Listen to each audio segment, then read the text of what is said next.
Marge and Homer throw a dinner party.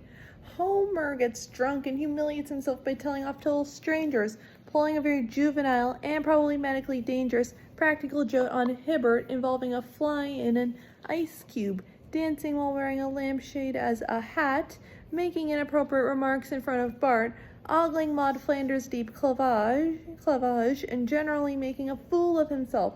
Homer then passes out on the living room floor and sleeps until the morning. Hibbert also suggests to Marge that if she wants Homer to live through the night, she's to roll him onto his stomach, which she does, while remarking that she never had been so embarrassed in her life. Next day, Homer wakes up to Marge hitting the back of his head with the vacuum cleaner, and she quickly pulls him into the car and turns the radio up super loud so the kids wouldn't know they were fighting, although the kids had since figured it out. Marge asks Homer if he remembered how he had behaved the previous night, and Homer slowly remembers all the regrettable things he had done that night before. Marge continues by saying that she liked to believe she was a patient person, and there was no line Homer could cross that would make her stop loving him, but remarks that last night proved her wrong. Homer asks if they can put it behind them and go to church, but Marge tells him she's going to church alone, and Homer is going to apologize to Bart for scarring him for life by exposing him to his drunken antics. Homer apologizes to Bart for his behavior and hopes that Bart doesn't lose much respect for him.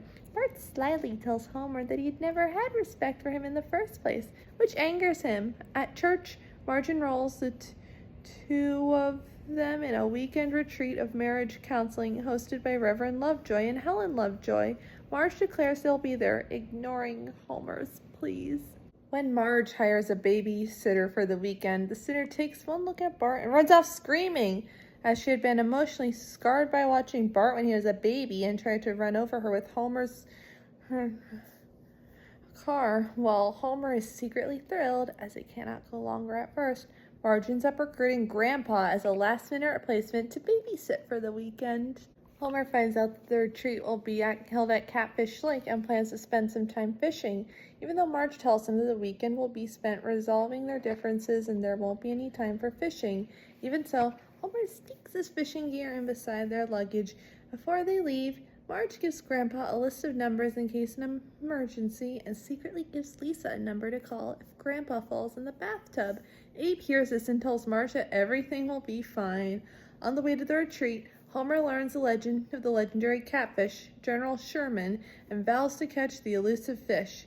Meanwhile at home, Bart decides to take advantage of being left with Grandpa, with Bart creating a phony list of what foods they can and cannot have and drinking coffee. This leads to a shopping trip where Bart smokes a cigar. Grandpa gets candy, ice cream, and other items for the kids, and Bart makes Grandpa chauffeur them to Krusty Burger and then to Noiseland Video Arcade. During all of this, Lisa tries to tell Bart not to take advantage of Grandpa. During the first meeting at the marriage retreat, each couple is asked to explain the faults of the other person. When Reverend Lovejoy asks Homer to tell everyone about his and Marge's problems, he does. He tells everything that while she's his perfect soulmate, Homer admits he doesn't like it when she nags at him for every little thing he does, and finds it annoying. He wishes that Marge would at least ease up on him. She tries to interrupt Homer, but Lovejoy asks her to wait. Once Homer has done, it's Marge's turn. Her lift is just so long as she talks for several hours, and Reverend Lovejoy has to cancel plans for a luau. The next morning, Homer gets up at 5 a.m. to sneak away and go fishing, but Marge wakes up and catches him. Marge is angry that Homer would choose fishing over their marriage, but the message is at first lost on Homer, who visualizes Marge turning into a catfish. Homer asks if he can take a walk instead, and Marge agrees. On the dock, Homer finds an abandoned fishing pole, picks it up, and gets yanked off the pier into a small rowboat and onto the lake. It appears that the rod has hooked the legendary catfish, General Sherman. From the cabin window, Marge sees Homer on the lake and assumes that he has ignored her again.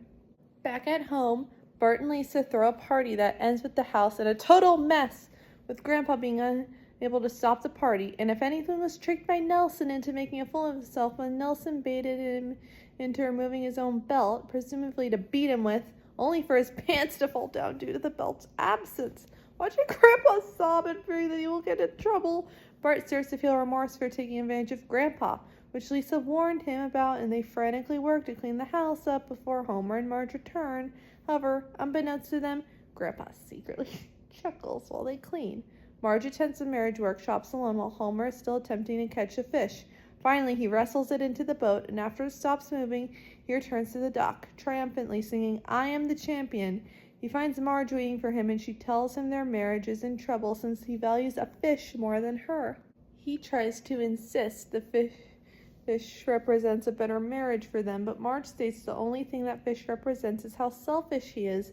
Homer claims that's not true to prove that he loves Marge more. He lets a fish go, despite having battled it for several hours. Homer proudly states that he gave up something that he worked hard for, and she claimed their marriage was in trouble. Seeing this, Marge forgives him and they return home to a clean house. Although Maggie knows it's a dirty spot and she hides it by standing on it, when Marge asks how Grandpa did it, he admits he fooled Bart and Lisa into a bees by pretending to cry. "I can't turn it on like a faucet!" And the entire Simpson family realizes how clever he is. Bart, Lisa, and Maggie are so humiliated that they swear revenge on Grandpa one day. Back at Catfish Lake, General Sherman still swims free, but the story of how Homer nearly caught him is added to the tale of the legendary fish, as told by the bait shop clerk.